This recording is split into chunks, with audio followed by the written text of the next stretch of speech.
Using Skyscanner gift cards is a straightforward process that allows you to book travel without the hassle of traditional payment methods.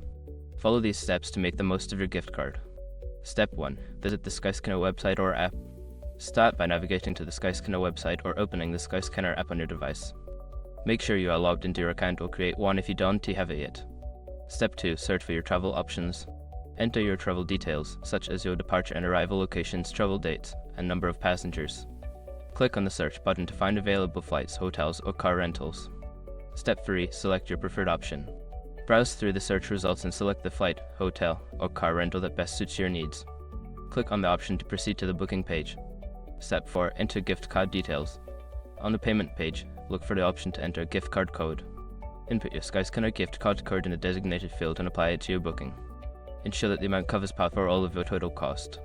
Step 5. Complete your booking.